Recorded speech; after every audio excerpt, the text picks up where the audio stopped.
नमस्कार, मैं हूं साक्षी और आप देख रहे हैं यूबीई न्यूज। आज हम बात करने वाले हैं भारतीय नौसेना की नई ताकत आईएनएस माहे के बारे में, जिसे दुश्मन की पनडुब्बियों का काल कहा जा रहा है। यह युद्धपोत क्यों इतना खास है, इसकी खूबियां क्या है और भारत की समुद्री सुरक्षा में इसका रोल कितना अहम है, आइए समझते हैं। भारतीय नौसेना ने एक बड़ा कदम उठाते हुए आईएनएस माहे को अपने बेड़े में शामिल किया है। मुंबई के नेवल डॉकयार्ड में हुए इस समारोह में army chief general Upendra Dwivedi भी मौजूद थे।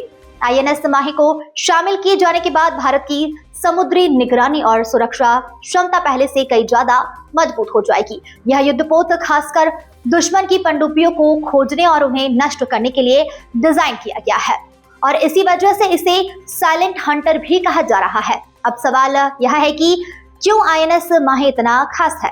आईएनएस माहे की सबसे बड़ी ताकत है 80% से ज्यादा स्वदेशी सामग्री, यानी कि जहाज भारत में ही डिजाइन, भारत में ही तैयार और भारत में ही इंटीग्रेट किया गया है।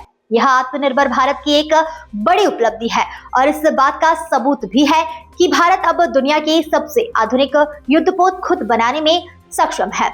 इसमें एडवांस मॉडर्न सोनार सिस्टम लगा है जो पानी में छुपी किसी भी पनडुब्बी को तुरंत पकड़ लेता है।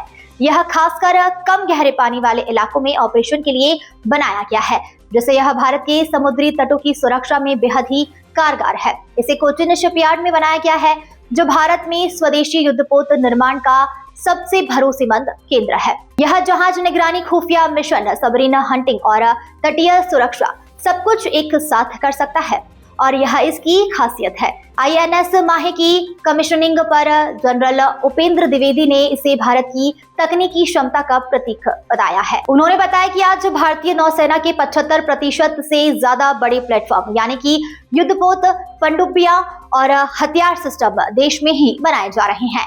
यह भारत की इंडस्ट्रियल और टेक्नोलॉजिकल क्षमता का बड़ा प्रमाण भी है। आईएनएस माहे के आने से भारत की तटीय सुरक्षा ग्रिड मजबूत हो जाएगी, भारतीय नौसेना की निगरानी क्षमता बढ़ेगी और हमारे समुद्री हित पहले से ज्यादा सुरक्षित हो जाएगी। यह जहाज पश्चिमी समुद्र तट पर भारत का एक साइलेंट प्रोटेक्टर बनकर काम करेगा, जो अपने उन्नत सेंसर और हथियारों से दुश्मन की हर हरकत पर नजर रखेगा। तो दोस्तों, आईएनएस माहे का भारतीय नौसेना में शामिल होना सिर्फ एक टेक्नोलॉजिकल उपलब्धि ही नहीं, बल्कि भारत की सुरक्षा, आत्मनिर्भरता और समुद्री शक्तियों का नया अध्याय है। फिलहाल इतना ही। देखते रहिए यूबीई न्यूज। नमस्कार।